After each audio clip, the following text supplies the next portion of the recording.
Cut off क्या रहने के चांसेस हैं एमडी एमएस में, डीएनबी में, डीम्ड में एंड डिप्लोमा में और एनआरआई सीट्स में और ऑल इंडिया कोटा में एंड स्टेट्स में क्या पॉजिटिव शिफ्ट रहेगी या नेगेटिव शिफ्ट रहेगी? क्या चांसेस है जो 2025 का अगर हम कंपैरिजन करें 2024 से 2023 से?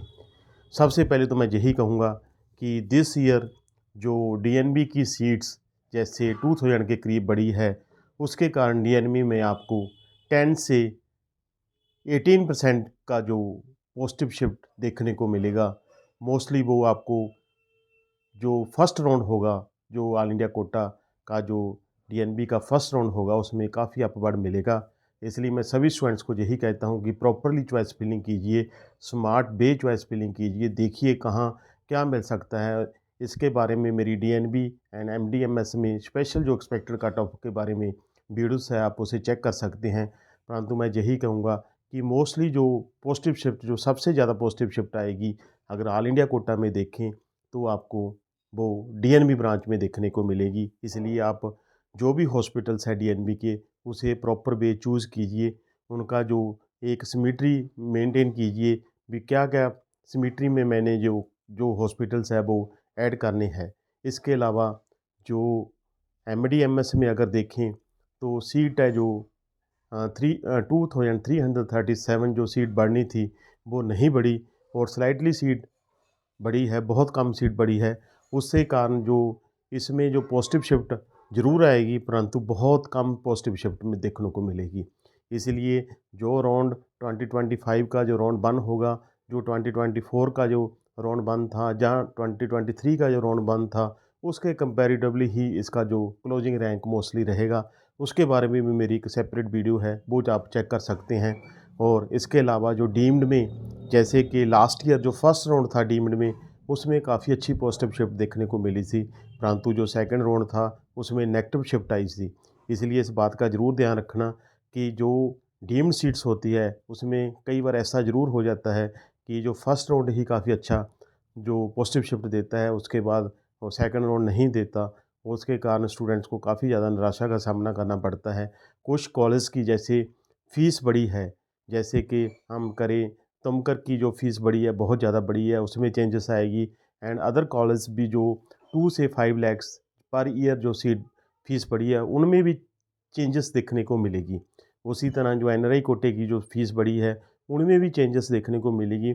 इसलिए डीम्ड का जो फर्स्ट राउंड होगा, उसमें क्लोजिंग रैंक्स में पॉजिटिव शिफ्ट ज़रूर देखने को मिलेगी as compared to 2024 and as compared to 2025, चाहे वो एनआरआई सीट्स हों, चाहे वो एमडी की और एमएस की सीट हो। इसके अलावा जो स्टेट्स का जो काउंसलिंग प्रोसेस है 1 बाय 1 स्टार्ट हो रहा है। मोस्ट स्टेट्स ने जो काउंसलिंग शेड्यूल है वो जारी कर दिया है। जैसे बिग स्टेट्स की बात करें, कर्नाटका का अभी शेड्यूल आना बाकी है, प्रॉपर शेड्यूल, क्योंकि उनका जो डॉक्यूमेंट वेरिफिकेशन है 6 तक वो चल रहा है। बिहार ने काउंसलिंग शेड्यूल रिलीज़ किया, यूपी ने काउंसलिंग शेड्यूल जारी किया, एमपी ने काउंसलिंग शेड्यूल जारी किया। इसी तरह जो बिग स्टेट्स की बात कर रहा हूँ, उसी तरह पंजाब का काउंसलिंग शेड्यूल जारी हो चुका है और इसके अलावा आज झारखंड का काउंसलिंग शेड्यूल जारी हुआ, हिमाचल का काउंसलिंग शेड्यूल जारी हो चुका है और काफ़ी स्टेट ने जो अपना काउंसलिंग शेड्यूल है जारी कर दिया है। उसी तरह मैं यही कहूँगा, इन टच रहिए। और जैसे कि दिस ईयर जो यूपी की फ़ीस स्ट्रक्चर का भी इशू आया, जो कि हाई कोर्ट में केस पेंडिंग है, उस केस के कारण यूपी में भी पॉजिटिव शिफ्ट देखने को मिलेगी, क्योंकि बहुत स्टूडेंट्स इस बात से डर में रहेंगे कि क्या अगर फ़ीस बढ़ गई तो क्या हमारे पर लागू होगी या नहीं होगी, इसका भी इशू रहेगा।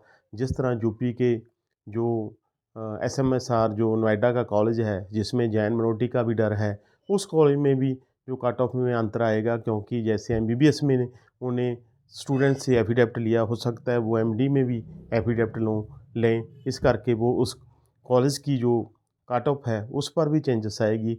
इसलिए वो यूपी के कॉलेज एमडीएमएस के लिए जिनमें फ़ीस बढ़ी है, उनमें भी जो क्लोजिंग रैंक्स में चेंजेस आने के चांसेस बनेंगे। मैं इसलिए कह रहा हूँ एमपी में चेंजेस आएगी, क्योंकि वहाँ पर जो डोमिसाइल का क्राइटेरिया था वो दिस ईयर ख़त्म कर दिया गया है। उसके कारण उसे वहाँ पर भी पॉजिटिव शिफ्ट देखने को मिलेगी। जो ऐसे चेंजेस आते हैं, जो मेजर चेंजेस होते हैं, सीट बढ़ती है, या फिर कोई ऐसा चेंजेस आता है जैसे डोमिसाइल का हो या फीस बढ़ी या सीट बढ़ी, उसके कारण चेंजेस होने के चांसेस काफ़ी ज़्यादा बन जाते हैं। इसीलिए ऐसी जो कैलकुलेशन है उसे ज़रूर चेक करें, फिर आपको सीट मिलने के चांसेस बढ़ेंगे। फर्स्ट राउंड वैसे हम देखें as compared to third round या फोर्थ राउंड काफ़ी टाइट होता है, क्योंकि सभी जो फ्री एग्जिस्ट के कारण उसे अप्लाई करते हैं।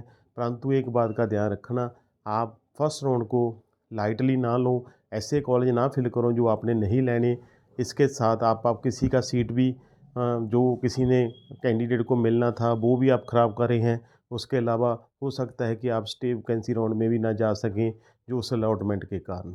और दूसरी बात, जो वही सीट फिल कीजिए जो आपने प्रॉपरली जो जिसमें आपने दाखिला लेना है।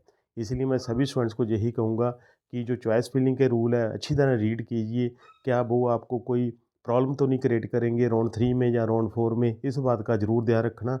और जो ये समय है वो 10th तक, जो 10th नवंबर तक आप मोस्टली सभी जो स्टेट्स की या ऑल इंडिया कोटा की मोस्टली जो चॉइस फिलिंग है ओवर हो जाएगी। कुछ की 1-2 दिन बढ़ भी सकती है, परंतु जो 20 तक या 22 तक सभी जो काउंसलिंग प्रोसेस है स्टेट्स का या ऑल इंडिया कोटा का राउंड 1 का कंप्लीट हो जाएगा। जो सुप्रीम कोर्ट का केस है उसकी जो नेक्स्ट डेट आई है वो 4th नवंबर है। उसमें भी हियरिंग के चांसेस बढ़ेंगे, क्या वो उसमें कोई फैसला आता है या नहीं आता, जब वो केस ख़त्म होता है, क्योंकि उसे भी कोर्ट ने अभी तक तो लाइट लिया है। मैं सभी स्टूडेंट को यही कहूँगा कि वीडियो को शेयर कीजिए, लाइक कीजिए, सब्सक्राइब कीजिए। पर्सनलाइज़ को आपको काउंसलिंग की ज़रूरत है, कॉल कीजिए। परंतु मैं यही कहूँगा कि प्रॉपर वे चलिए, स्मार्ट वे चॉइस फिलिंग करिए, आपको ज़रूर सीट मिलेगी। परंतु जो भी आपने देखना है वो आपके रैंक के मुताबिक देखना है, आपके बजट के मुताबिक देखना है और आपकी मनपसंद